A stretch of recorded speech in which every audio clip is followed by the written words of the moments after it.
On today's episode of the College Lacrosse Show, we chat about the big results from the weekend, including the 3 big ACC games.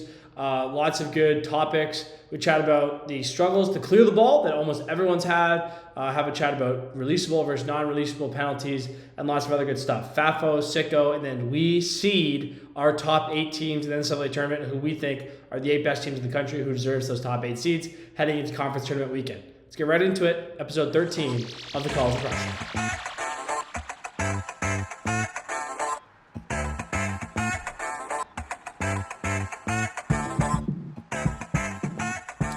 All right. Hello. Welcome back to the College Lacrosse Show. This is episode 13 and tournament time. Best time of year. What's going on? I love this time of year. I feel like I say it every week, like, oh, this is such a good week. But like conference tournament this particular week too is like last week I think is great because everyone's kind of trying to get their seed. Now it's like you get the March Madness kind of vibe of like once, there were some games last night, but once like Thursday hits, there's just this constant flow of games that are happening all the time. And it's the kind of scheduling that like we wish we had all year, where it's like Thursday, there's a game at 11. Then the games basically start hourly until like a 7 o'clock at night game or whatever. And then that goes on like through the entire weekend. And it's teams punching their ticket. It's all leading up to Selection Sunday. It's such a cool time, the conference tournament time. Yeah, the best part of lacrosse, not the best part of lacrosse, but a fun part of this too is just all coincides with like the first nice weekends of the year throughout much of the Northeast. So it's just like, it's awesome. It's like the sun is shining, the winter time is over, and it's playoff time. I totally agree. We say this every week. This has continued to be an incredibly fun season. I was not expecting last weekend to go how it did, and it's just continued to be a season unlike the ones we've really seen in here in a few years, and I wasn't following it as closely, especially when I was in college, kind of caught up in the details of what my own team had to do. But it's a fun season, and boy, there are the chalk scenario this weekend we'll talk about later. If all the favorites win, it's going to be a pretty uneventful Selection Sunday. If the favorites lose, especially if Rutgers or Yale makes a play here. Those are the two big ones. There are some wacky scenarios out there. There's also some other fun stuff. For example, the Big East tournament does not include the Denver Pioneers. Do you know where the Big East tournament is being played? It's being played in Denver. That's awkward, man. That sucks for them. That's awkward. Also, just blowing money. 3 of the teams, Villanova, Providence, and Georgetown, are within like a 3-hour drive of each other, and they're all going to fly across the country. And yeah, there's the conference tournament's just tough. If you do it how the Ivy League does it, where you're playing at the host seed, that's tough. The Ivy League basically does that because they know no one's going to have to fly. But this feels a little particularly silly. Also, Denver goes from the Final Four to not making the conference tournament. One of the interesting stories of the year. Okay, I'm going to lead us off here. We have an epidemic in America, Dan. It's not what you think. It's not political polarization. Well, we have that. Okay, we have a few epidemics in America. Yeah. No one can clear the ball. We have a clearing epidemic in America. It is unbelievable. And my eye test tells me that. Everyone's eye test tells you that. No one can clear, including and especially in the ACC. The statistics also bear it out. Clearing percentage, national clearing percentage, is down a full percentage point, more than a full percentage point from last season. It's I don't get it, man. These teams just can't clear. It's in the beginning of the year, like when you go see like, the January scrimmages, stuff like that, the clearing always looks rough because you're just like, all right, like they're just getting out there, like practice is getting spent on like 6-on-6 install, and like maybe you get to some man up, man down. And even when you talk to coaches after the game, they'd be like, yeah, we didn't clear it great, still early, we're working, haven't had a whole lot of time with it. But dude, tomorrow is May 1st. Like, we have had time. We have had time now. I think there's that. I also think, and I don't know if this is necessarily, I don't know if I would put it at epidemic levels, but there's not as many polls who can handle as well as I feel like I'm used to seeing polls who can handle. And Yeah. that's going to always hurt your clearing game. There have always, I'm not going to name names. There are always a couple of programs every year where I'm like, that team just never has polls who can handle. If you think I'm talking about your team, then I'm probably right. But like, there's teams out there where it seems like they never have polls who can handle. So clearing also always gets a little bit dicey. But I see a lot of punt return clearing. Like we aren't going to get into games specifically yet, but like Notre Dame does a decent amount of punt return clearing. That's a team with kids who can handle and some athletes. Duke does a good amount of punt return clearing. Duke's clearing percentage is not good. Maybe it's related to that, but like the willingness to just say, I have a super athletic shorty who's going to just be able to run 60 yards regardless of what's in front of him is much higher than I feel like it's been in the past. So yeah, I feel like there's like the ability of polls to really handle the ball well and handle pressure well has been tricky. And then teams' willingness to punt return. And there's been a lot of 10-man, which people have, obviously everyone kind of knows if you're going to 10-man, you have to ball pressure. And if you 10-man effectively, it is hard to clear against. So I think there's a combination of things that leads to it. But yes, I have noticed for sure that clearing, like a lot of facets of the game this year, is down a little bit from where it's been the last couple years of what we're used to seeing. That's the biggest thing I can think of is that we lost so many seniors last year in this senior double cohort COVID thing. Yeah. But if you look at like the ACC, which is none of them besides UNC are good at clearing. I did a big ACC preview. Yeah. You should go read it. They're all suck at clearing, Duke and Cuse especially. They're not playing any freshmen. Matt Jeffrey is the conference freshman of the year. He had 7 points this year. I mean, the kid's a stud. Don't get me wrong. He had 7 points. And I was like, that's interesting. I went and looked it up. Like, there's not a really, obvious. There's a few guys with more points, but not by a lot. So they're not playing a ton of freshmen. The one that makes me, the thing that we see over and over again in these games is long sticks trying to throw 70-yard passes. Sometimes against the 10-man, which makes sense. You have to hit some of those. But sometimes they're just letting it fly. And it's like, guys, what are we doing? Those are really hard passes to make. With the best players in the world don't try those. We got guys out here throwing cross-field insane passes. It's like, we got a bunch of air raid guys. We need a little more West Coast out of these these long sticks. Just throw the ball to the open man. Little dip in and front dunk. of you. By the way, St. Joe's ride, the best ride since 2019. So really turning it up, and there's a few that are up there. 72% they're at. Opposing teams are clearing 72%. That's impressive. Last year, no one was even close to that. Okay, another thing I want to talk to you about. So I was watching the Duke Virginia game, and Matt Ward's on the call, doing a great job on the call, and he was discussing whether he doesn't like the idea of full serve penalties. Basically, he was saying, I would rather the penalty be double the length but releasable than full serve for head and neck. Thought it was an interesting idea. Wanted to ask you your take. What's what do you think is your opinion on that? I've never really thought about it. About I guess the full serve penalty, for it to really be something that's truly punishing and severe, you probably need to score multiple times during it, right? Otherwise, it's basically just a regular penalty anyway. So my first thing to look into whether or not I would like that would be, I want to go find as many instances of full serve penalties as have been called this year and see how frequently teams are able to score out of them multiple times. Yeah. So if your team takes a full serve penalty, to really bear a true punishment from it, the other team's face-off guy probably needs to be pretty good. If your guy's awesome, then it probably doesn't matter. Even if they score and you think you can win the next face-off, you can probably kill most of the penalty.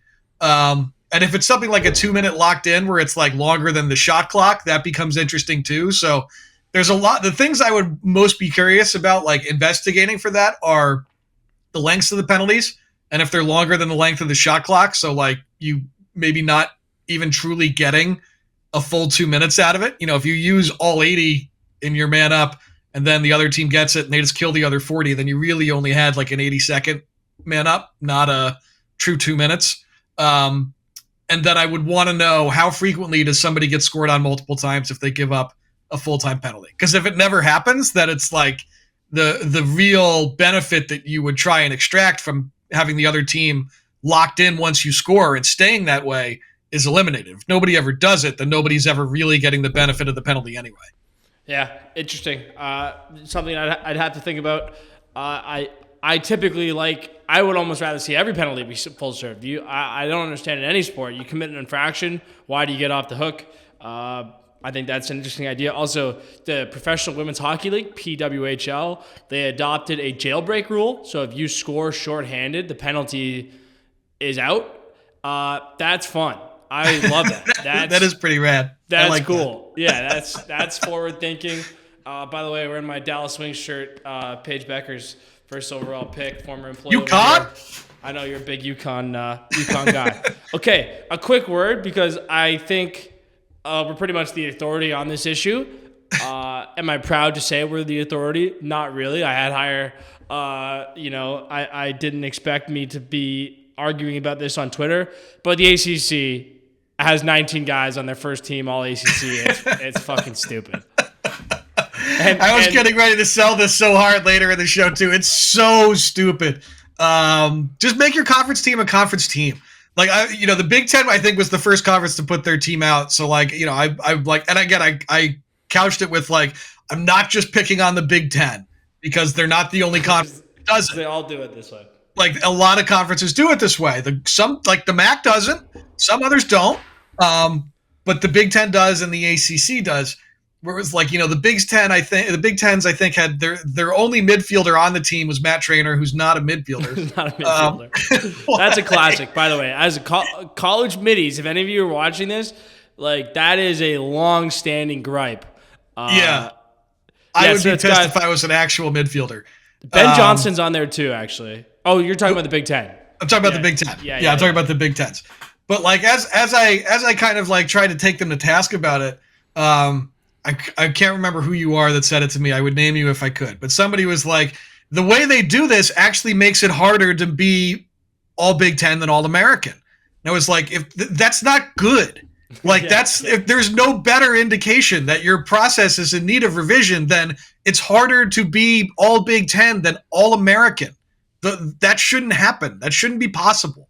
I would like it. I would like them to just do a lineup of guys. And some of it is also I've said it to you before, make them make the hard decision, man.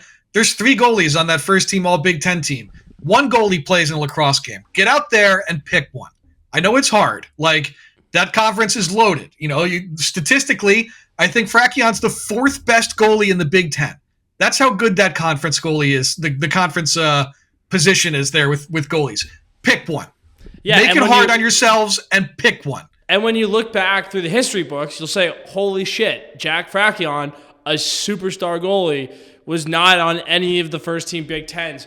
What an impressive year. Whereas now you'll just say, oh, there's 3 guys. They're all good. It's no, someone's got to be off the team. If you want to split a tie with 2 guys for one position, I can live with that. I can live with 4 attackmen, but there's no D middies on these. The ACC team has 2 D middies because they're the best 2 guys basically in the country. I don't think the first team Big Ten had any. So it's none. You're none and no face-off guy on the Big Ten team either. And there were 3 polls. One of them is Pace Billings, who's kind of a down low guy, kind of an LSM, kind of a between guy.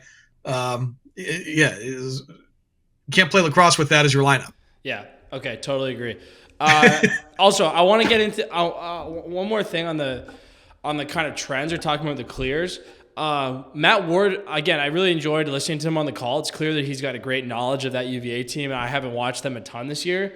He was talking about how they struggled to score from distance this year. They didn't have a lot of guys who could score from 12 to 15 yards. I kind of started noticing that. Or watching for that throughout the rest of the weekend. There's a lot of teams that are struggling to score. The quality of the goaltending this year, I really think, is changing the style. And you saw it in the Carolina-Cuse game. Carolina really started sitting back against Cuse, and I kind of wonder if you're going to see more of that in the in the tournament, and teams that can really stretch the field. I think it's going to help. That's one thing that a team like Cornell can actually do. Kelleher can stretch it a little bit. Kirst obviously has the range.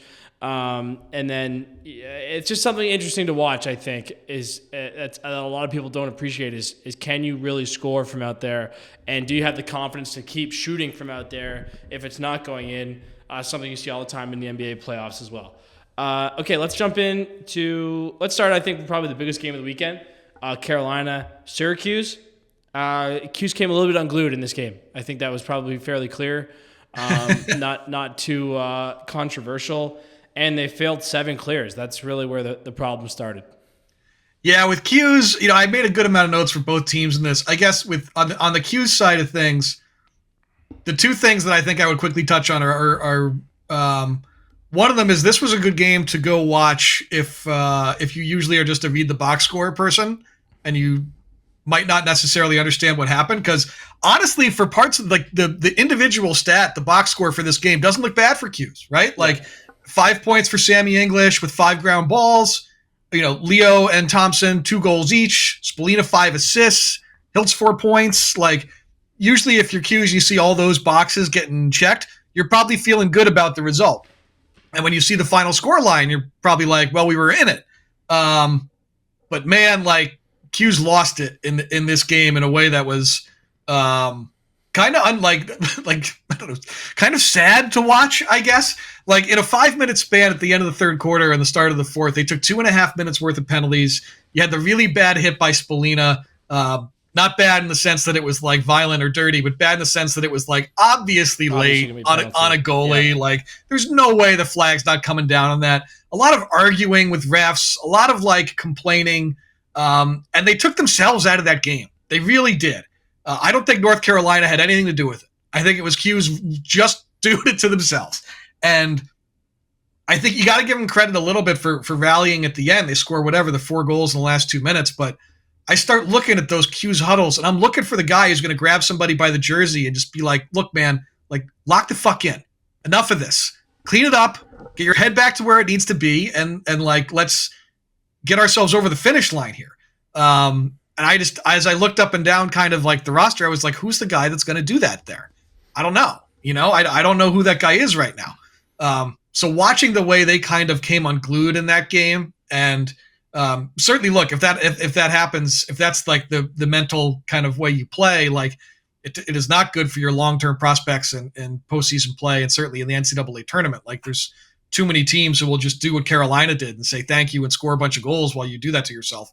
But I felt like I was watching to see who's going to straighten that team out from a player. Like, coaches can do it, but you need a player to do it in that moment too. And I wasn't sure who that guy was. For Carolina, I think you kind of had to start on the defensive end. I thought their defense was very, very good in this game. 7 goals given up until the end. But I think they deserve a ton of credit. They've held every ACC opponent that they've played below that team's goals per game total. Yeah, they're good, man. They're good. They held Duke to 7. They had Q's at 7 until 2 minutes left. They have 0 people on the All-ACC team. None. Not a close defender, not a pole, not a goalie, not a short stick D-midi. There's 3 goalies on that ACC team. None of them are Gianfraccaro. I think you got to, Gianfraccaro is a preseason 3rd-team All-American. Andrew O'Barry is honorable mention. Both those guys become honorable mention All-Americans at midseason, and that's it for that personnel group in terms of like guys getting press or accolades or anything. So I think you kind of look at the way they've played defense in their conference, and you got to give Coach Petro a giant shout for taking a bunch of guys who, in the beginning of the year, we're calling them a no-name defense. They got nobody all-conference. They got no All-Americans, and they're holding everybody in the ACC below their scoring total. So I think, they get a ton of credit. And then, speaking of Petro, you have Dom, who takes 20 shots. 20 he was awesome, shots. Though, man. He was great. I mean, look, if you score 6 goals on 20, you're shooting 30%. Like, my man, take 20. Take 20 a week if you're going to shoot 30% on him.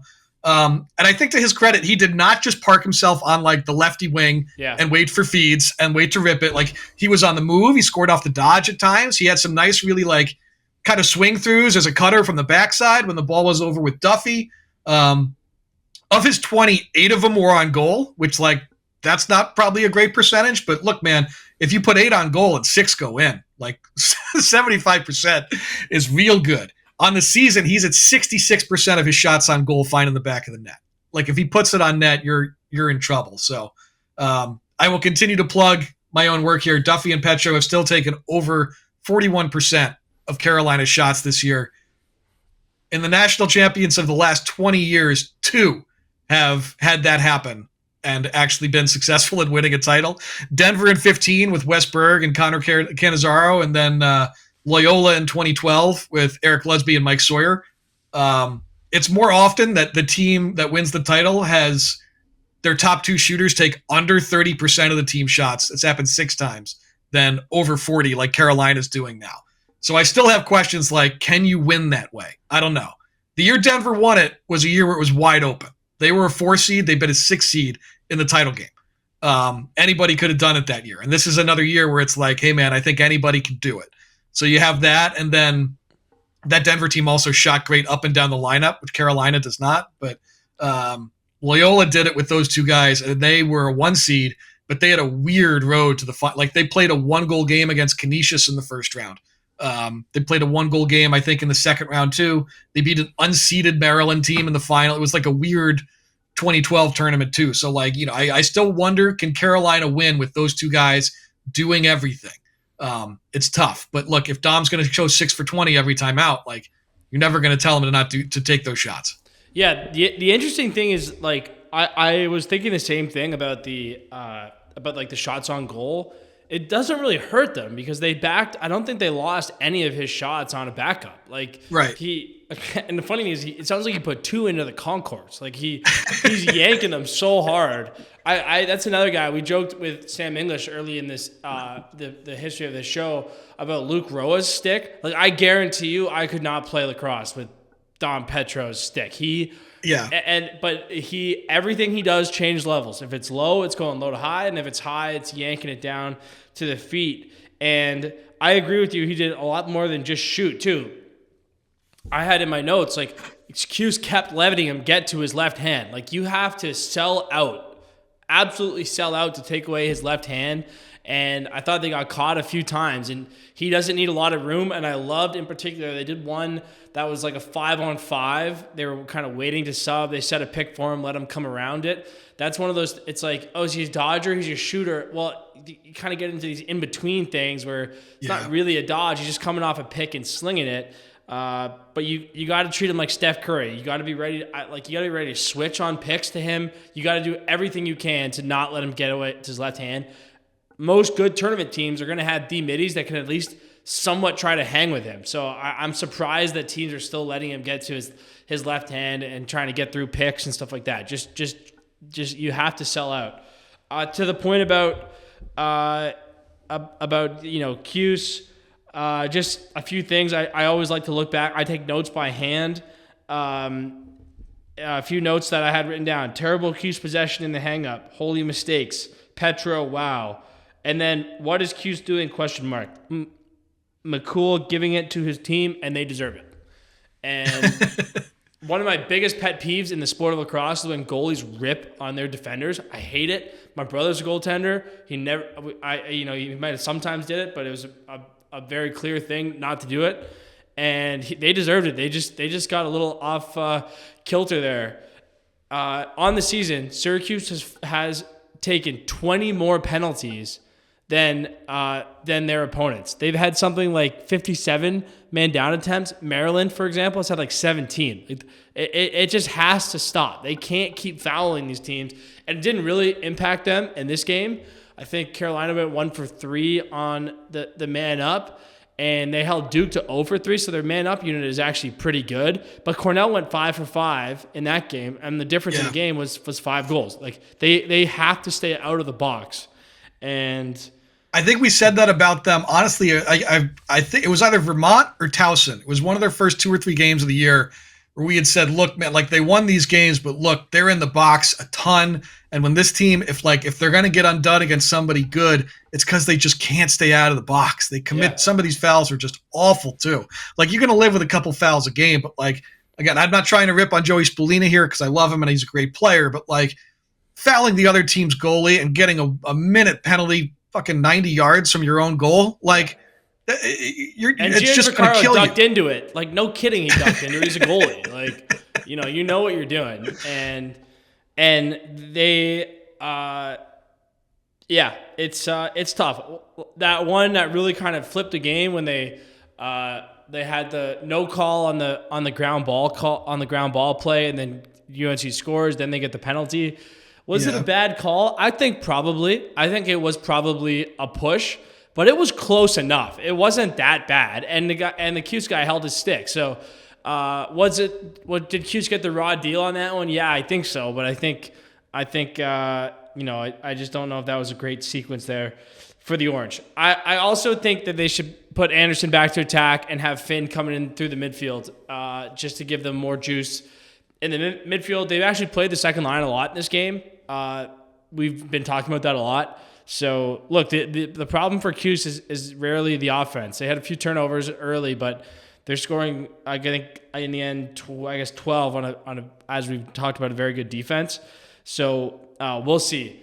The big problem for Cuse is they're going right back on the road now to Charlotte. They finished like 2-3, losing record on the road. And they're going right back down. It is sort of funny that the ACC plays this tournament in Charlotte. It is an incredible advantage for UNC and Duke. And Notre Dame's getting on a flight. I guess Cuse will get on a flight too. But boy, another big trip here for Cuse late in the season. So they have to rally here pretty quickly. They get Notre Dame, so I guess they avoid the the kind of the home field thing. But they'll look to kind of recreate some of that magic that they had in the Dome a few weeks ago against Notre Dame. Okay, let's talk about Duke, Virginia. Almost a big effort for your Virginia Cavaliers, and just weren't able to finish it off in overtime. Yeah, kind of a merciful end of the season for UVA. Certainly not a season that I think they, is up to kind of the standard that they're used to.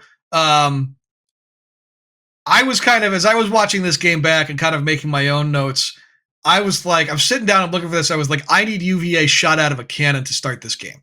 Like, you know what I mean? Like, I'm looking for look, you're at home, season on the line. You have a postseason life if you win this game. Like, the math is not great, but it's still alive if you win this game.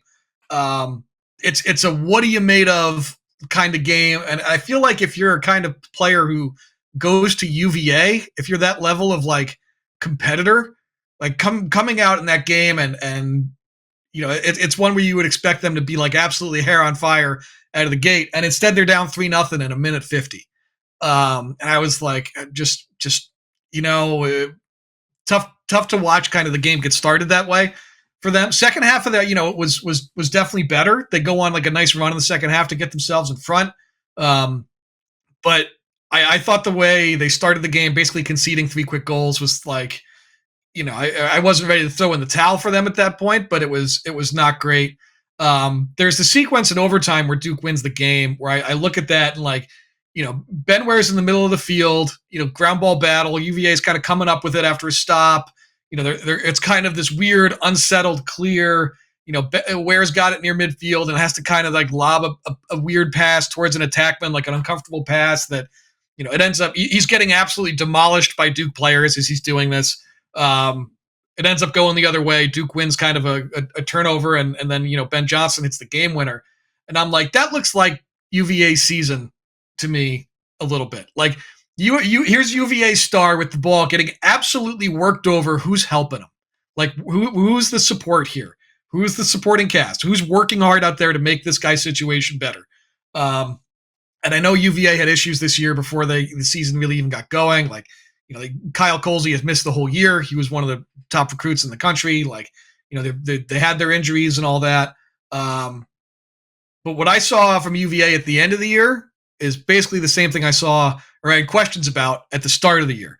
Who's dangerous in this team's midfield? They were not good in the midfield last year. Connor Schellenberger has a way of covering up and papering over any offensive deficiencies you might have because he's so freaking good. But they went in the portal for some midfielders and still weren't good. Balsamo and Hackett combined, I think, for 9 points on the season. 9, less than 10. Hackett had 4. Matt Nunes, a Virginia goalie who didn't start every game, had 3. Like we, like you're not. We've said before, you're not going to hit on every portal guy, but the midfield was the place where they needed to hit, and they did not get portal help, and they did not have a lot of depth in the midfield again. And it's I think it's now like we need to evaluate things about this offense a little bit. We need to look at what happened this year, and I think we need to take a close look at last year, maybe even the year before too. And we need to say, how much did guys like Schellenberger and Cormier and even like Xander Dixon hide the fact that we've had some issues in the midfield, maybe for a while here, that are now like becoming obvious as we don't have that tier of player. Like McCabe Millen's real good and everything. He's not going to cover for the fact that you're getting nothing from the midfield really. So it's kind of like a eulogy for the UVA season more than like a breakdown of the game, but the game felt like a microcosm of the season. Just not enough from your midfield. Your star is kind of on an island on their own and just dug a hole early that should never have been there and couldn't really get out. Yeah, I mean, give them credit. They're down and out early in a game that I guess they still had a future if they won that game, but it would have been easy to fold the tents. They at least played hard the rest of the game, had opportunities to win it. They made too many clock mistakes. They made a lot of late quarter mistakes. You just can't have those in games when you're probably at a talent deficit against Duke. And then also a lot of the focus on the midfield, I totally agree with you. It's pretty clear. They need to figure something out, but also they need someone to play X. Like McCabe obviously is more of a wing guy. Sunderland is more of an above the goal, crease guy. Colsey's great. You would probably hope that you could find someone to play down low to bump him back up to midfield where he really looked pretty good last year. I think Colsey's got a bright future ahead of him, but I think they need an X-man. They need a two-handed X guy to just give him flow. That's probably the one thing that's really missing from UVA offensively is they don't have a lot of flow, and obviously they lost one of the best guys ever at that position, but they're also a little bit one-handed. I kind of bring that up a lot here. Right. If there's a little bit sticky and the flow's kind of off on a lot of these offenses, look at how many guys can really play two-handed. Not a whole ton for UVA. I had the exact same note as you had. First thing I had in this game was just kind of emblematic of the whole season. Lars is a great recruiter. It is an incredibly easy place to recruit to. UVA, Duke, and UNC are the easiest recruiting jobs, in my opinion, in the country. They're great schools. They're big-time programs, big-time athletic departments, and you can have a lot of fun there to boot. So they will be good, but they got to get some bodies in there. They'll lose Ware. I think next year will really kind of be like a new Virginia team. This felt like we still had a few. Schutz has been there on the championship teams, and Ware's been there for a long time. Next year will kind of be a bit of a true restart for Lars and staff, but history says they'll be pretty good. Okay, switching to Duke. The number one note I had was McGuire banged up at the end of this game. That is a huge worry for Duke. If he's not ready to roll and to really roll against UNC, that's a worry. He was outstanding in this game, as he always is. And the other guy, Gray, is really good too. One thing I wrote in my ACC preview, you can't try to break those guys down agility-wise. It's not going to work, and they're too strong. You have to try to run on them, make them tired. They don't play very many D-middies, so you got to try to wear those guys out. They're also like cyborg freaks, so they don't get worn out very easily. That's why they're elite. That Duke defense is awesome. Charlie Johnson, one of the best players in the country, had another good one in this game. And then the other thing I had is, so Delgado scores twice. I think he's only got 2 or 3 goals. I think those are his first 2 goals on the season. That is classic Duke. They always have a ton of bodies who are capable of playing, and they just have guys who can come off the bench and give you some in a big game. And it can be kind of frustrating because you don't know what you're going to get, but also in the playoffs, there's always just bodies they can throw out there who can go get you one. And he scored, he scored a couple big goals. It's kind of classic Duke. So a big win for them. They've really rallied here these last 2 weeks. They pretty much needed these, and then going down to a UNC team that Duke did not play well last time against UNC, and they lost by a goal. So I would imagine they're feeling okay about it. And anytime you get another chance at your rivals after losing, you probably will take that in front of a home crowd for both teams down there in Charlotte. Anything else on this one? You had mentioned I watched this. I didn't watch this game live. I watched it back afterwards, and I had seen some of like the stuff about it. And people were like, "Oh, Delgado had 2 goals in this game." I was like, "It's something." I was like, "Were there some injuries or whatever?" Like, I feel like I haven't seen his name all year. And I went and looked, and I was like, "Oh no, yeah, he's taken 7 shots this season before this game, and then 5 shots in this game, 2 goals, like in the mix in the midfield." And yeah, Duke, I've kind of said it the last couple of weeks. I've been waiting for Duke to like hit us with like that, like, this guy's actually a star. We just, we're just unleashing him at this point in the season. It kind of happened a little bit with like Max Sloat and like Blake or whoever else is kind of out there like racking up these goals in random games. And now it's like, all right, we've got some midfield depth. And I have always said, and I keep saying it on this show, but like the formula for me at this time of year is to find ways to get deeper and not shallower and not just lean on stars. And so I think finding guys like Delgado who can get you goals, as you said, in big moments, in big games, like he scored, his goals in this game weren't just like random goals, like they were timely. Like Duke needed them when they got them. So I think there's that bit of it. And then to your point about McGuire, yeah, he needs to be healthy. He and Gray, as you said, they're both freaks, and they're the best in the country in terms of like a total unit. That Duke rope unit, I think, is probably the best out there. But it doesn't run deep. It's really those guys. And it's a place where if I look at their matchup with Carolina, I say big advantage to Duke in the midfield, from defensive midfield to Duke against Carolina offense in the midfield. I think that's a place where Duke can win the game. I think I said it the first time they played. I still believe it. But if McGuire is hurt or you need to get a little bit deeper, there's opportunities for Carolina there, and it's a place where they might have to be willing to attack a weakness or an inexperienced player, and do it without having it always be Duffy and Petro. So there's an interesting scheme thing that could be happening there. Yeah, totally. And then last thing on Duke. The way they started this game, they should play like that all the time. They were super aggressive. McAdory was just flying downhill at guys.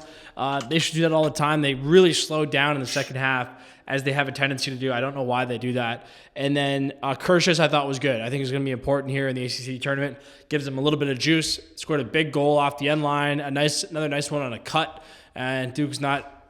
They don't have a ton of great off-ball players right now, so he's going to be important. I also think he's a very, very likely short stick candidate, because teams will just, even if you don't really deserve a short stick, they'll just give it to you because it just disrupts your flow. And with Sloat and Johnston especially, you have 2 at least big reasons to put another pole up there. Kirsch is going to have to punish that quickly. You cannot let teams get away with 2 short sticks. It's a death sentence for your offense. So if he gets that, he's got to get the ball, he's got to get to the rack, and he's got to score goals. Okay, let's go kind of quick on this one because we have gone for a while, but Notre Dame beats Penn, a nice win in the end, but they have these lulls that they went like 30 minutes. They scored twice in the first half. They have these lulls. I can't figure it out. And then they get 1 ride back goal. They get like 1 like classic Notre Dame Kavanaugh goal, and then they're just like awesome again.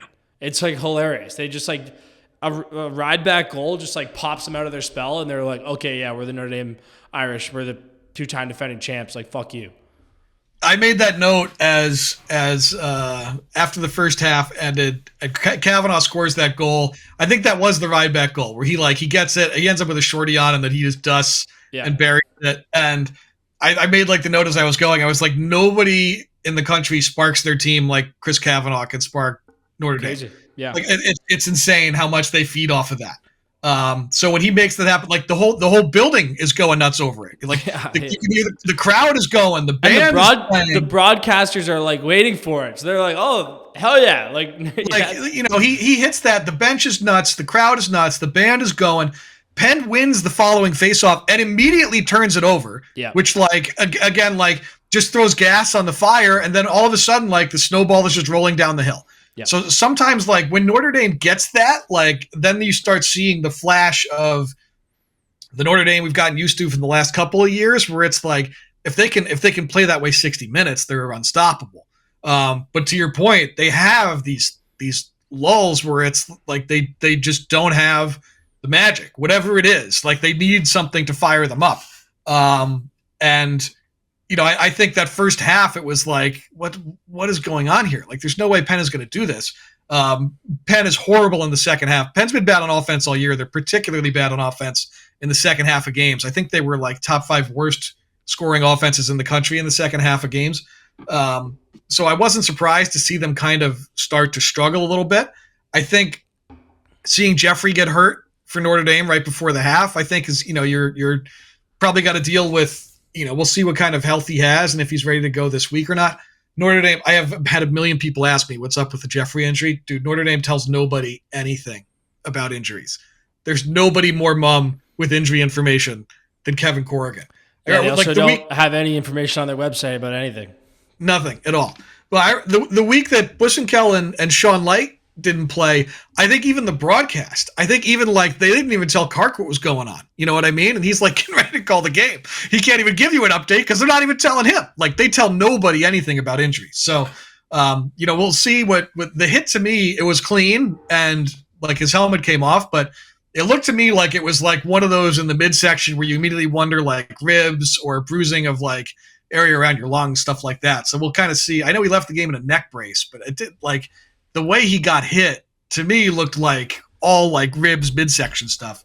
But yeah, Notre Dame needs to find a way to get to that level of dominance without needing Chris Kavanaugh to dust somebody and go high to high to get there. Like, they have to find that, the past 2 years, they've had that within themselves somehow, just like organically. And now sometimes the engine just doesn't start right away in the game, where the car stalls a little bit and they need to figure out, like, they need to get it going again. And it's, if it comes up in a tournament game where Chris Cav can't deliver it, then I don't know what happens to this team. Well, that's basically what happened their last loss in the Dome, right? They go up 3-0. So they, that one they had to get started, but then Cuse just goes on this 9-goal run, and they just look kind of the Irish just look kind of flat. And the striking thing is, like, Kavanaugh makes a juice play, and then their midfield just starts dusting guys. It's like, that doesn't make any sense. We've seen guys like Marc Messier type who's like, oh, you woke the beast, now you just can't leave. It's like, this is a different guy making a play, and then everyone else is like, oh yeah, I'm also awesome at lacrosse. Just very unusual. The last one I had, Devin McLean's shooting stroke is so filthy. It is so sick, that release. There are a million kids who try to shoot like Dom Petramala who suck at lacrosse and just have like broken mechanics. You should try to teach your kid how to shoot like Devin McLean. Either outcome is good, but like that is just so filthy. His release is so filthy. That diving twister was filthy. That was gonna say that insane the pass from Kavanaugh to him in tight to catch it. And then like the backhand twister finish that I don't think Carroll ever even saw because he didn't even move when it went in. But the pass on that was like the Chris Kavanaugh like touch pass to space for McLean to run onto, and then the handle and finish with like no time left. It was like that's just like gorgeous. I don't know what you do about that. Yeah. Another note I did have about this game was I think it was Jake Taylor only had 1 goal. I think he had 1 point or something on 3 shots. I feel like you can barometer Notre Dame a little bit by Jake Taylor sometimes. If there's sets that end with him like catch and finish inside, it means the offense ran smoothly and did what it was designed to do, and like Jake Taylor got a good look. If he's not taking many shots or his usage is super low, then to me it means like things are stalling or we're having these bad stretches where like the offense isn't cooking. Yeah, he's got, I think, 5 in his last 5 games, or maybe 5 goals in his last 4 games. So it's been quiet recently. Off-ball guys are tough. It's hard to, they are a barometer of how you're playing, but they're also a barometer of how you're getting defended. But I totally agree with you. I wrote that in my ACC preview. If there is, if Coach Garnsey and Wojcik have a trick up their sleeve, some sort of set piece try to get Taylor an open one early in the game, I think it's worth it because I totally agree, and those are juice goals for them as well. Okay, let's go FAFO and Sicko here. I'll lead us off. My FAFO is me. I suck at predictions. My bye last week was Syracuse and Michigan. They both lost. They both might not make the NCAA tournament. My sell was Duke and Penn State. They both won. They're both probably about to make the NCAA tournament. I think my hold was Ohio State. They didn't play. I didn't feel super strongly about those picks, which is a lesson to me in conviction. But I have to eat them. They sucked, and I'm a big, fat, stinking idiot.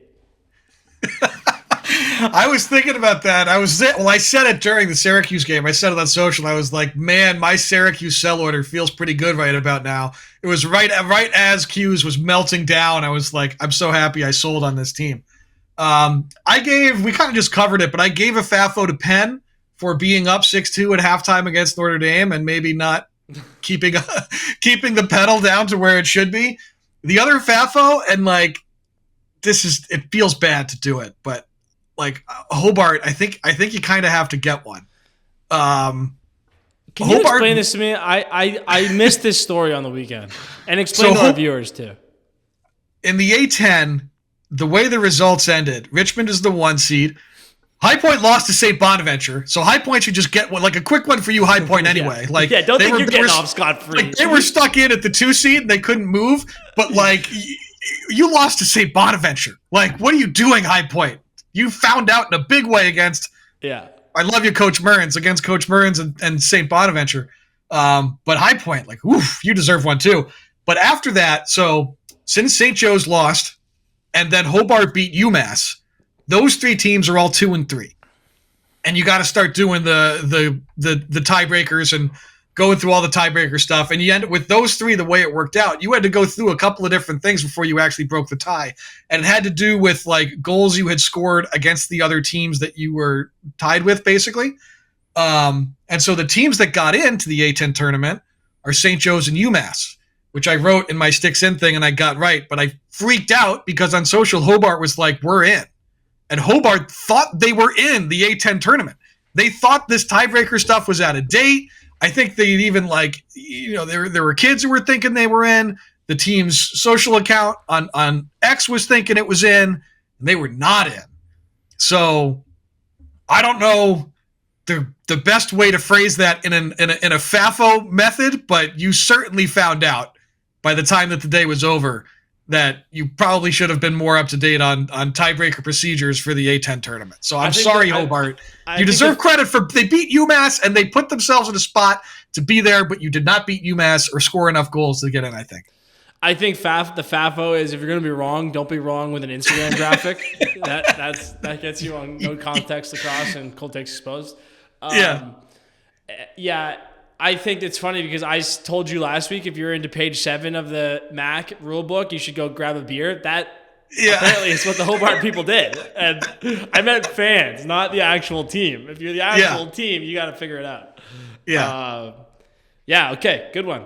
Okay, I got 2 more quick ones. One is the Princeton offense starting to look like a little bit more like the unit that we've kind of been talking about all year. A little bit lighter of an end to the season for them because they got their hard Ivy stuff done early, and then because they had such an insane non-conference schedule. But they scored 17 3 weeks ago against Brown, 12 against Penn, which is no small feat against that Penn team, and then they put 18 on Yale. Especially with Yale and Brown, are they great defenses? No, but 18's a lot, and this is what you want to see going into the Ivy and eventually the NCAA tournament, so look out there. And then my last one is Lafayette. Wins over Lehigh and Navy, up to 9-5 on the season. They went just 6-7 last year. In 2021, not that long ago, they're 0-11. So a pretty impressive comeback here for the Leopards, and shout out to Coach Myers and his staff. Going into a loaded Patriot League tournament, they play BU, who is very good, and then presumably Army in the finals will play the winner of that game. But it's a nice season for Lafayette and deserve a shout out here. Yeah, Pat Myers got Coach of the Year in that conference. Definitely deserves it. This Patriot League semifinal is Lafayette's first ever. It's the first time they've made the conference semifinal. So, beating Navy, beating their Lafayette Lehigh is a rivalry that I had kind of talked about it on Sticks In last week, but is no joke, man. It doesn't have the juice sometimes of like Ohio State, Michigan, or like Duke, Notre Dame, because it's not also like a giant football game or a giant basketball game. It's just Lafayette Lehigh, but they've been playing that game for 100 years, and like Lehigh's won, I think in like 100 contests, Lehigh's won 75. That's me just doing some rounding. So Lafayette, I think, very much changing the tune of that program this year. Riley Sullivan also deserves a shout. The kid's a scoring machine. 68 points. He's got a 30-30 season working. So good for him. That's a good shout by you on Lafayette. I kind of wanted to give one to Denver for losing to Marquette to miss the Big East tournament.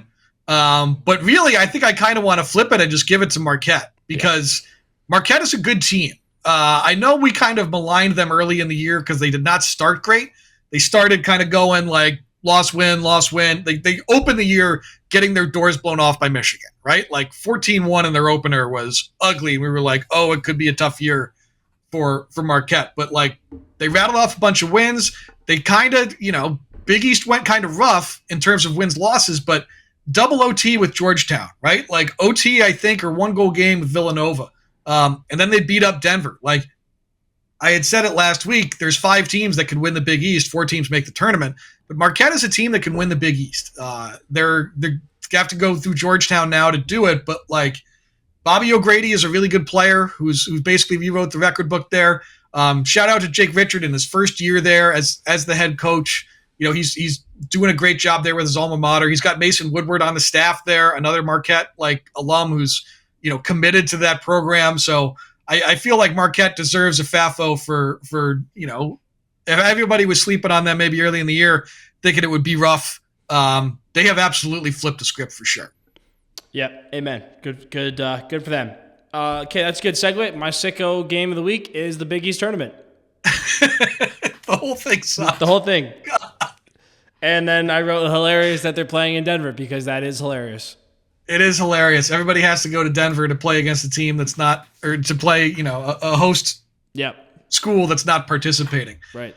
I didn't know the right way to do it. My Sicko is basically like, I think it's the half of the NEC tournament that Lemoyne is not on. Yeah. Like, Bobby Moe and LIU is the other semifinal. And Robert Morris is a good team. And like, they're I wouldn't be shocked if they won it. But my Sicko there is watching, a game where one of the teams participating in the conference tournament can't make the NCAA tournament, which is stupid. The Sicko the part is the crooks at the NCAA. Yeah, if we're doing buy, sell, hold again, I'm going to sell some of that in a big way. And the other one, I would put Bryant Binghamton in as a good Sicko game. Binghamton they lost 4 straight to end the season. And they put them in a spot where they were in a loser leaves town game with Vermont. The winner of that game made the America East tournament. The loser did not. Vermont, on paper, was certainly, I thought, the better team. Binghamton won that game 12-7, like pretty handily. And it kind of is a change the tune about this team kind of result. So I think like if they were to beat Bryant as a 6 against a 1 in the America East tournament or whatever it is, the bottom seed against 1 America East tournament, it would be a surprise to me. But I think Binghamton all of a sudden is like, you can't just dismiss them out of hand. I think they've been pretty, I was pretty down on them for most of the year, but if you come into the tournament on a having already played a playoff game and won it decisively, you got to kind of raise your eyebrows a little bit. Totally. Then I didn't know where to put this in. It's really sad actually, having gone through a team that folded myself, but Limestone officially announced an hour ago that the university is shutting down. One of the proudest programs in Division II. So heart goes out to all the alumni, all the players there, but they are still playing. And I think they're ranked 2nd maybe in D2. So what a story that would be. Last dance. Hopefully we can have someone on the show in the coming weeks to kind of talk about that. But Limestone going out of business, the financial realities, this does happen, especially to smaller private institutions, but it still sucks either way. Yeah, they're they're a D2 title contender. They're a top 5 team, and they are incredibly talented. And I think it was I want to make sure. I think it was Dan Kaplan. It was somebody at IL Inside Lacrosse. I think it was Kaplan because he does a lot of the D2 and D3 stuff. But reported that basically that entire team is in the portal. I don't know if Zach Terry has a year left of eligibility after this, but if he does, he's a D1 goal scoring attackman. He has 56 goals and 8 assists on the year. That is like a typical stat line for him to score a bunch of those. But they have a junior named Caden Onagi who's awesome, who's absolutely awesome. And, they have some other kind of younger guys, but like Limestone players are going to disperse to other programs. I'm sure some, if they want to, can go play at a D1 program because they are that talented. And I hope all of those kids find a home to continue their lacrosse career. They've got one loss on the season. They're getting ready to get into the conference tournament now, the SAC conference tournament now. But they'll be an NCAA tournament team for sure. And they're a team like from an emotional perspective, you would love to see them end on the high note of a trip to Memorial Day at least. Yeah, totally. We hope they continue the lacrosse careers and just their regular careers too. I'm sure there's some very hairy academic issues that go along with transferring after 3/4 of your way through a degree or whatever. Okay, we're going to end this with Selection Sunday. Selection Wednesday morning or Thursday morning or whenever you're listening to this. Dan and I are going to basically go through who we would put in the NCAA tournament. Again, we are doing this before the conference tournament. We've already gone pretty long here, Dan, so I think let's start here. Let's do the 8 seeded teams. Okay, and let's do them in order. Okay. Okay, so my one. Sorry, go ahead. Go for it. I think our number ones are probably going to be maybe the same. I don't know. What's your number 1 seed? I think it's Cornell. I think the one loss. They've been better than Maryland. Maryland has a way worse losses. Cornell's one loss was basically not a fluke because that's not giving credit to Penn State, but a fluke-ish end of the game against Penn State. They've handled some other good teams. I think it's Cornell. My kind of caveats to it were if Cornell wins the Ivy tournament, it's Cornell. Yeah. If you get into a situation where Cornell, if Cornell loses in the Ivy semifinal or something like that, and then Maryland wins the Big Ten, maybe you wind up making it Maryland. I think it's probably, a little bit of what's your favorite flavor between those two, assuming results kind of go to what you would expect. But I would have it as Cornell as well, number 1. And then, as you can imagine, Maryland, number 2. Okay. Number 3? My number 3, I have it as Princeton. Okay. Again, it's tricky because you're kind of doing this and expecting that your 3 seed is not going to win their conference tournament. And sometimes that can be a little dicey. But Princeton right now is number 2 in the RPI. They've got 2 top 5 wins. They didn't lose to anybody outside of the RPI top 5. So, their schedule, I think, is still top 10. I have to go look at Laxdraft to see what it is. It changes all the time. But I think for me right now, it's Princeton. I have made clear some of my concerns about the way that they play and how it could hurt them in the NCAA tournament. But we don't really account for that in receding teams. So I think they've earned it. So I made the Tigers 3. Okay. I did as well. I think for all the reasons you said. This next one, I don't know. I don't feel great about it. I think it's Army based on just having one loss. But if I was to pick Army versus, say, Notre Dame, it might be Notre Dame here for me. Yeah, for me, I made it Notre Dame. And again, I should say, too, as we're doing the NCAA considers flights and all kinds of other shit. I didn't consider any of that. I just literally went by the math and the results as if everyone has unlimited money and private jets. Well, they especially consider that beyond the 8 seeded teams. People always will say, "Oh, they're the 15 seed." No, there's 8 seeded teams, and then there's a million things that go into the other 8. Where you put people, all that kind of stuff. I didn't consider it all. All I did was go through RPI and results and come up with this. I have it as Notre Dame, and again, I keep doing this, but I'm gonna assume Notre Dame wins the ACC when I do this. I think they're trending kind of in the right direction. As we said when we were talking about their game, there's some lulls that happen with them and that happened against Penn that are going to make you a little concerned. But look, they just rattled off the year, going 5-1 over their last 6. The loss in there is the Q's loss, which they will avenge in the first round if they win the ACC tournament. They're favored in that game, and honestly, I would expect Notre Dame, the way that game was played, the physicality of that game and kind of the shove you around nature is something that Notre Dame probably isn't taking well and remembers. So I have it as Notre Dame right now. Again, like their losses, they don't really have bad ones. Like their 3 losses are Q's, Maryland, Ohio State. Maryland and Ohio State is 2 games, both decided by 1 goal. So you're looking at 2 teams that you would expect to be seeded or expect to be kind of heavyweights in the tournament as beating Notre Dame. Their worst loss is Q's. And if that's your worst loss, then I think you can make a case for a high seed. Yeah, there's not a lot of bad losses in this top. Like the worst loss of anybody would be maybe Maryland Rutgers, but Rutgers is showing late in the season that that's not that loss bad. is not as bad as we thought it was going to be. Right. Okay. So I think I agree. Notre Dame at 4, 5. To me, it's Army.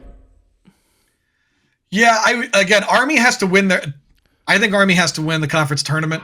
Yeah, I had said it on social, but it sounded like during the Q's game, the broadcast, I think it was Cotter and Kark, were talking like Army felt to them like to be pretty in, even if they didn't win the Patriot League. And I was like, I don't think they are. Yeah, I don't think the math supports that. The strength of schedule for Army is it's not good. It's 29. And if your strength of schedule is 29, then you cannot be assumed to be in the tournament at all. So, I think if Army wins the tournament, yes, I would seed them as like a top 4, top 5 kind of seed. Their only loss is Carolina. Their wins, like, I don't know how whatever you want to consider their best win to be. Some of them, like, there's not a whole lot of great ones there. There's like, it's Carolina and then a bunch of other teams. Yep. It's Carolina, and then they didn't play anybody else in the top 10. So that's where the strength of schedule thing comes from. But if they win the Patriot League, then yes, I said it kind of talking about but Army has to win the Patriot League to go. And if they do it, everybody look the fuck out, because Army can play with absolutely anybody. But if BU gets crafty and wins it, or whoever else, somebody steals the Patriot League and Army doesn't go, we'll get a lot of takes that'll be like, this team is so good, how come they're not in? And we'll have to again remind people that the media poll doesn't matter. But Army can beat anybody in the country for me. But if they don't win their conference, they won't get the opportunity to prove it in the NCAA tournament. Yep, totally agree. I am realizing that I forgot a major team in my rankings. Okay. Who did you skip? Penn State? Ohio State. Ohio State? Oh, man. The Buckeyes are going to kill you. Okay, so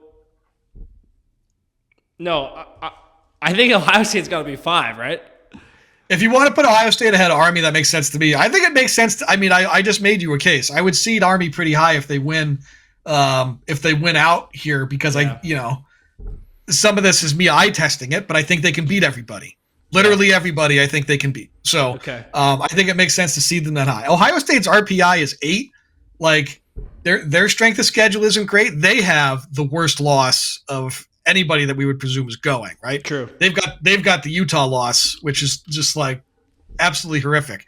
Maybe it gets better if Utah wins the ASUN or something like that, but even then it probably won't do much for them. So we watched that game. They got waxed. It was not good. Yeah, it went great after that, but that game still counts, and that game still counts, and it was horrific. So, Ohio State's strength of schedule also not super high, right? It's 20, not great. But they've got a top 5 win. They got another win, a top 10 win, and they're 4-0 versus everybody from 11 to 20. So, I think if you want to seed them, I don't know if I would seed them ahead of Penn State. Honestly, some of this depends again on who wins the Big Ten tournament and how it all goes. Penn State would have a head-to-head win between the two, but In terms of like, this is where you get into weighing the wins, quality of wins versus the quality of the losses. Penn State's losses are OT to Princeton, Ohio State, and Maryland. Does that make them with the best win of everybody too? Yeah. Yeah, and they've got a Cornell win. Ohio State's got a Maryland win. They've got some wonderful stuff on the resume. Or no, excuse me, Ohio State doesn't have a Maryland win. They got they beat Penn State. They beat everybody else in the Big Ten. They beat Virginia. They beat Notre Dame. Like, there's quality wins in there, but that loss that they have is just such an albatross that I think you kind of, to me, I would probably have Penn State ahead of Notre Dame, or ahead of, Ohio State as I seed these. But I would bet I think we probably both are, in the terms of where everybody else is doing it, are overseeding Army. But I was going to have, after Army, I was going to have Penn State kind of in that neighborhood ahead of Ohio State. Yeah, I think I care more about few losses than most people. Like, I get that Army didn't play the best schedule, but they still didn't lose except for once. Like, that should matter for something. I'm gonna guess 6 through 8 here. We have Penn State, Ohio State, Carolina in some order. Perhaps in that order. I have Penn State, Carolina, Ohio State. Yeah. I really buried I think Ohio State for losing to Utah and for playing and having the worst strength of schedule. Yeah, I think I'm just looking at this like, if Ohio State and UNC played tomorrow, I think I'd feel better about Ohio State. Like, I think Ohio State's better. Yeah, I think that's fair. I think we've said it about Ohio State. Like, they have a formula that they play to, and they are as good as anyone in the country at making sure games get played the way they want to play them, like to their tempo, where they want the game to be decided, with holding matchups, and dictating pace and everything about the game. Ohio State does that really well. But that also results sometimes in a lot of games getting played close. And it's why the kind of like Rutgers sticks around, or like, you have close games with basically everybody, because it's the nature of the game that Ohio State kind of wants to play and forces on everybody, or these like grinder, physical, let our goalie and our physical defense kind of win down there in a rock fight style. And our offense, we're kind of going to like see who's the hot hand this week. We don't really have a superstar. Nobody out there is going to go out and just have like a 6-goal game. Like, it just doesn't happen with them. So they play these close games that might be closer than like you would expect for a team that is ranked as high or as highly regarded as Ohio State is. But I don't think that necessarily makes them bad. I do think I would still I would trust Carolina to beat Ohio State. I think it depends on kind of the way those matchups go, but I would. It's kind of tough between those two. Again, like, I dinged Ohio State pretty hard for having a Utah loss and having the worst strength of schedule by a decent margin in that 3 group. Yeah, it's hard, man. It's hard because unless you watch every single team play every single game, like, I'm down on Penn State because I just watched them get waxed by Maryland, and that just felt like a game that was 2 teams at a different level. Penn State, I don't think, has lost since then. They've had some really nice efforts here in the Big Ten tournament. And, boy, this Big Ten tournament this weekend is going to be a fucking slugfest. These are 4 good teams, 3 really good teams, plus Rutgers, who's got one of the best goaltenders in America and has already beaten some of these better teams. So our seeded teams in the end, Cornell, Maryland, Princeton, Notre Dame, Army, Penn State, Ohio State, UNC, compared to the Inside Lacrosse bracket, which I would say is a more scientific projection. I should have prefaced this. This is who you and I would put in. This is our opinion. Inside Lacrosse is trying to predict what the committee will do. They do a very good job of that.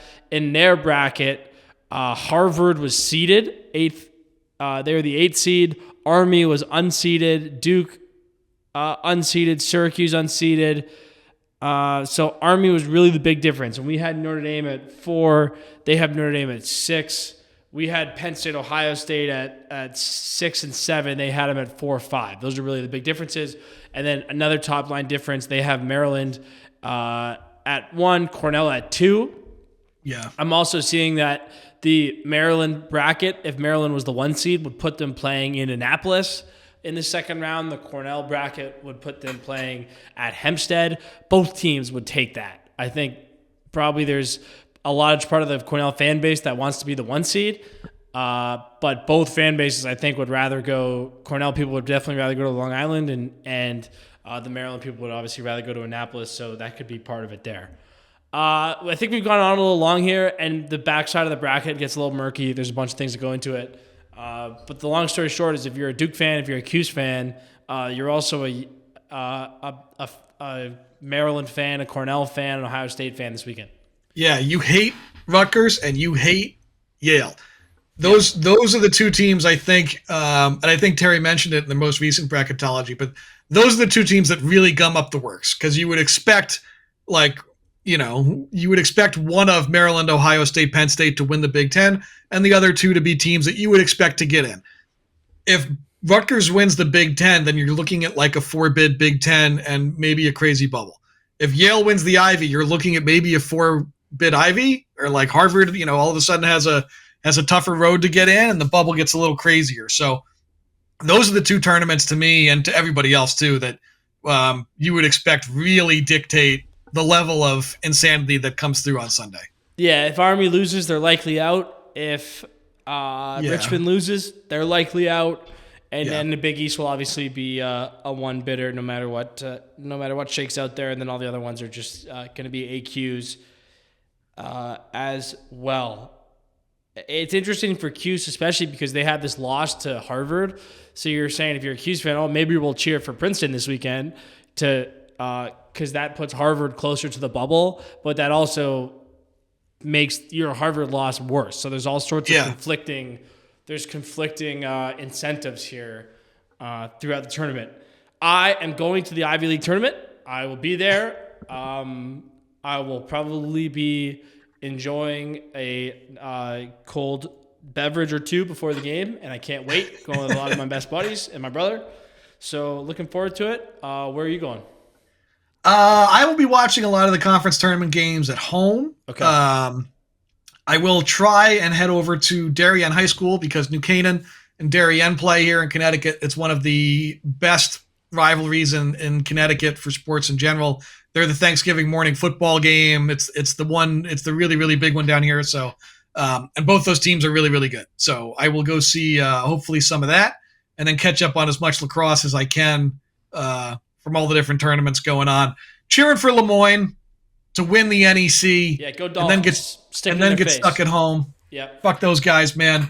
So I hope that works out for them.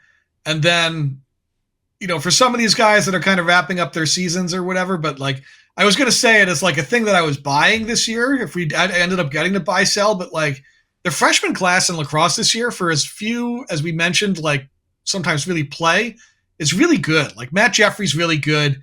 Tim Shanahan won Rookie of the Year in the Patriot League. Hunter Aquino's awesome. Won it in the Big Ten. The Big East hasn't done their awards yet, but like you look at like Robert Plath and Jack Ransom at Georgetown and Grayson Manning at Denver. A10's got, Ben Dutton's there. Alex Jesse was awesome at Dartmouth. Sienna's faceoff guy is one of the best in the country, and he's a freshman. Like it's a fun year for the freshmen. So I was enjoying watching kind of a lot of the younger guys kind of wrap their seasons up as we got to the end here. Totally. This is going to be, I think one of the funnest weekends of the entire year. So looking forward to watching a lot of good lacrosse, and we'll catch up with everybody next week, episode 13 of the College Lacrosse Show. Thanks, everyone. Thanks.